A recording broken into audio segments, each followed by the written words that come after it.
Los invito a un viaje en tren.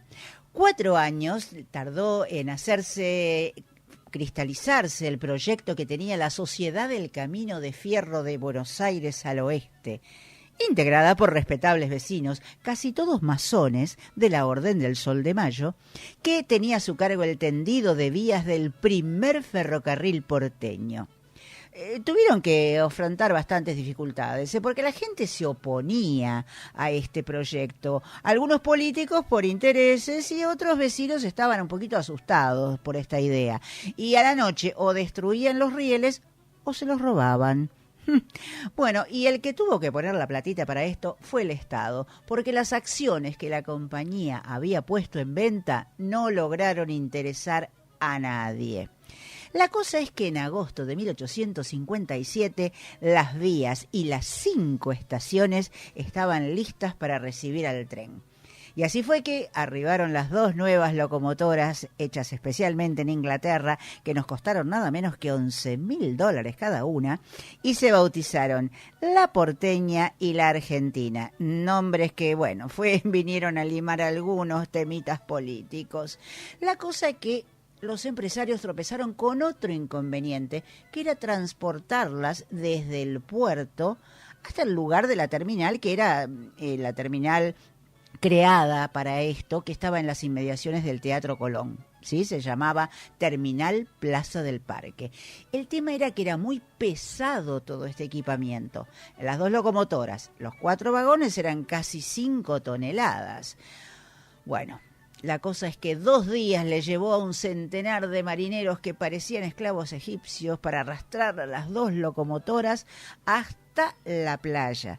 Y de ahí, 4 días más, con carretas tiradas por una docena de bueyes, la llevaron hasta la estación terminal y la pusieron en sus carriles. Bueno, ya estaba todo listo entonces para hacer un viajecito de prueba. El viaje experimental se inició el 22 de agosto de 1857 en la estación Plaza del Parque. Salvo 2 pasajeros, ninguno había viajado jamás en tren y había un miedito. Pero cuando la Argentina, que tuvo sus 2 vagones, hizo perfectamente los 10 kilómetros y arribó a la terminal Floresta, luego de haber pasado las escalas de Once, Caballito y Flores, todo terminó en paz y muy buena armonía. Y bueno, parecía que la cosa marchaba bien. Cuando estaban entre Once y Caballito, tuvieron que parar, porque ahí estaba Dalmacio Vélez Arfiel, que les hizo seña. Él estaba a pie al lado de la vía, y claro, lo levantaron y lo subieron para que haga el viaje con ellos. Después de todo, Vélez Arfiel era uno de los legisladores que había puesto el gancho para la conformación de la sociedad. Y él tenía su quintita en Almagro, como algunos otros los tenían en Flores, que era la zona de quintas. Pero pensemos que el pueblo de San José de Flores, allá por el 1800, había que atravesar pantanos para llegar ahí. Por eso era tan importante el tren, y se iba en carretas tiradas por bueyes, y el viaje duraba horas, y ahora se hacía en minutos.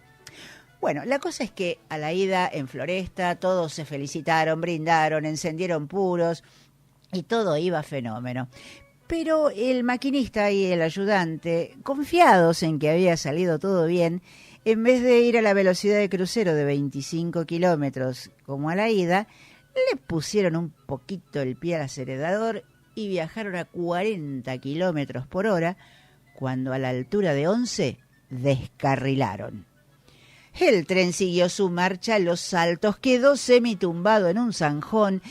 La nuca de Francisco Moreno, el tesorero de la firma, se clavó en la barriga de Felipe Lavallol y lo dejó sin aliento. El habano que venía fumando Mariano Miró le perforó el pantalón y le quemó la cola. Daniel Gauland y Alejandro Van Prat chocaron las cabezas y la cara de Gauland se bañó en sangre. Y el maquinista y el ayudante sufrieron serios traumatismos. Entonces, el administrador de la compañía, Bernardo Larraudé, que ya había viajado en trenes en Europa, tomó el primer caballo que encontró a mano y huyó del lugar al galope hasta su casa de barracas en estado de pánico. El segundo vagón estaba vacío, pero volcó de manera completa. Pero los que habían salido ilesos organizaron una asamblea ahí nomás, en el lugar del accidente, y resolvieron que había que tapar el bochorno, porque aquel suceso podía convertirse en la peor publicidad de la historia de los ferrocarriles argentinos. Volvieron a sus casas y si se les preguntaba cómo les había ido, contestaban que muy bien y sonreían aguantándose el dolor.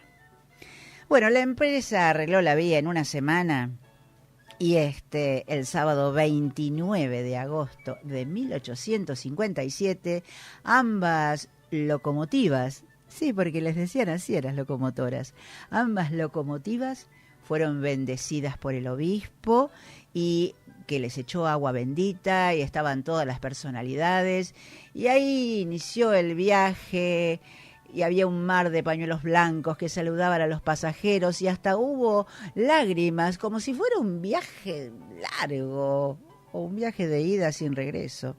¿Se acuerdan de la Reudé, el administrador?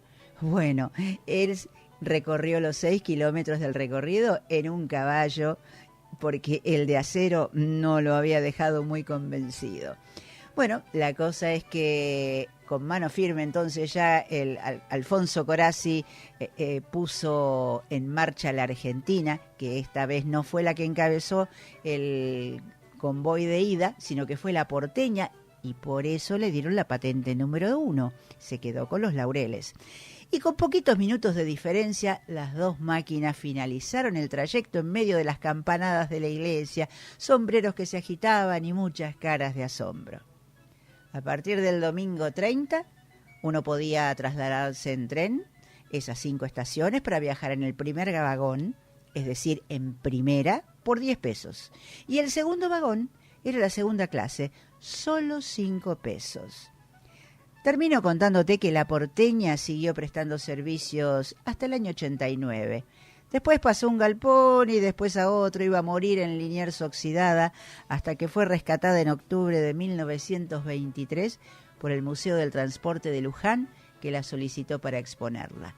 Y de la Argentina, la otra locomotora, la verdad que no se supo nada más, se perdió en el tiempo. Y este histórico viaje en tren con sus accidentes lo cuenta el doctor Daniel Balmaceda en sus Historias Insólitas de la Historia Argentina.